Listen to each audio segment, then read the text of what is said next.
Hello class 10th के प्यारे प्यारे से बच्चों, कैसे हो सब लोग। आई होप कि सब बहुत अच्छे से होंगे। एक और इंटेक्स क्वेश्चंस के सॉल्यूशन के साथ हम आपके सामने आ चुके हैं। अगर तुमने इससे प्रीवियस वीडियो साथ ही साथ आने वाले वीडियोस यानी कि और भी इंटेक्स क्वेश्चंस और एक्सरसाइज के सॉल्यूशन देखना चाहते हो तो कंप्लीट प्लेलिस्ट का लिंक मिलेगा तुम्हें डिस्क्रिप्शन में, तो एक बार तुम डिस्क्रिप्शन जरूर चेक कर लोगे। फिलहाल आते हैं इंडेक्स क्वेश्चन नंबर 1 पे। Find the focal length of a convex mirror. इस बार कॉन्वेक्स मिरर का फोकल लेंथ हमें फाइंड आउट करना है जिसका रेडियस ऑफ कर्वेचर इतना दिया है। तो रेडियस ऑफ कर्वेचर आपको दिया हुआ है कितना, 32 सेंटीमीटर। ठीक है सर, ठीक है सर। तो हमें क्या फाइंड आउट करना है, फोकल लेंथ, है ना। क्या फाइंड आउट करना है, focal length equals to what. Now हमें फोकल लेंथ का फॉर्मूला पता होना चाहिए और फोकल लेंथ का फॉर्मूला होता है F equals to R by 2।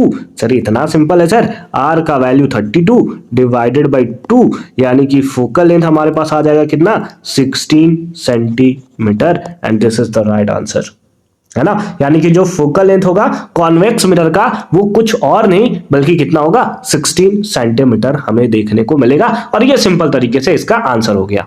ठीक है, ठीक है। नेक्स्ट पार्ट में आ जाते हैं, दैट इज क्वेश्चन नंबर 2 पे। सेकेंड क्वेश्चन दिया हुआ है कि a concave mirror produce 3 times magnified real image. यानी कि कॉनकेव मिरर जो है वो 3 टाइम्स मैग्नीफाइड यानी कि इन लार्ज इमेज का फॉर्मेशन करता है। जब भी तुम्हें इस टाइप का देखने को मिलेगा 3 टाइम्स, 2 टाइम्स, 4 टाइम्स, तो इसका मतलब समझ लेना कि वो मैग्निफिकेशन है। और मैग्निफिकेशन को डिनोट किससे किया जाता है, एम के थ्रू। और मैग्निफिकेशन 3 टाइम्स लिखा हुआ है, दैट इज 3 होगा। अब मैग्निफिकेशन भी या तो प्लस में होता है या तो माइनस में होता है ना, क्योंकि हमें साइन कन्वेंशन पढ़ाया गया है। साइन कन्वेंशन में हमें पता है कि डिपेंड करता है कि इमेजेस जो है अपराइट बन रहे हैं या फिर इन्वर्टेड बन रहे हैं। अगर इन्वर्टेड बनते हैं तो वैसे केसेस में नेगेटिव साइन का हम लोग यूज करते हैं, या रियल इमेजेस के लिए हम लोग नेगेटिव साइन का यूज करते हैं। ठीक है, तो यहां पर हमें क्या लिखा हुआ है, रियल इमेज का ये फॉर्मेशन करता है कॉनकेव मिरर। तो वैसे केसेस में मैग्निफिकेशन तुम कैसा लोगे, नेगेटिव यूज करोगे, यानी कि मैग्निफिकेशन कितना होगा, -3 होगा। ठीक है, ठीक है। आगे लिखा हुआ है ऑफ ऑब्जेक्ट प्लेस्ड 10 सेंटीमीटर, यानी कि ऑब्जेक्ट जो है वो प्लेस्ड है कितना, 10 सेंटीमीटर, यानी कि ऑब्जेक्ट डिस्टेंस दिया है, यानी कि u आपको गिवन है और u का वैल्यू दिया हुआ है कितना, दैट इज 10 सेंटीमीटर। अब ये सर प्लस में होगा या माइनस में, क्योंकि अभी आपने बताया था साइन कन्वेंशन यूज होगा, तो u के पास भी तो साइन कन्वेंशन यूज होगा। तो एक चीज तुम याद रखोगे, याद क्या रखना है, चाहे कॉनकेव मिरर हो या कॉन्वेक्स मिरर हो, चाहे कॉनकेव लेंस हो या कॉन्वेक्स लेंस हो, u हमेशा नेगेटिव होता है। u हमेशा क्या होता है, नेगेटिव होता है। तो इस केस में भी u कैसा होगा, दैट इज नेगेटिव।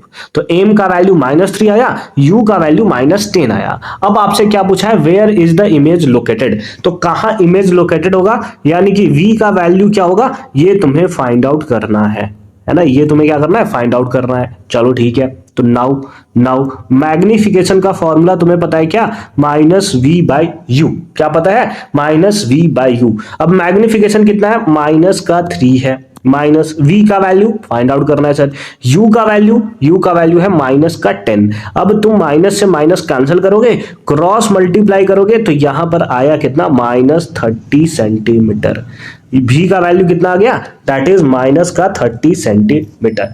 यानी कि जो इमेज डिस्टेंस है वो कितना होगा, है ना। इमेज डिस्टेंस तुम जो पूछा गया था तुम्हें कि इमेज कहां पर लोकेटेड होगा, तो तुम बता सकते हो कि सर इमेज डिस्टेंस कहीं और नहीं होगा बल्कि 30 सेंटीमीटर, है ना। 30 सेंटीमीटर पे देखने को हमें मिलेगा। अब ये सर यहां पर माइनस का साइन भी है, ये माइनस का साइन क्या शो करता है, माइनस का साइन शो करता है कि जो इमेज का फॉर्मेशन होगा वो left side from the mirror या फिर front side of the mirror होगा, है ना।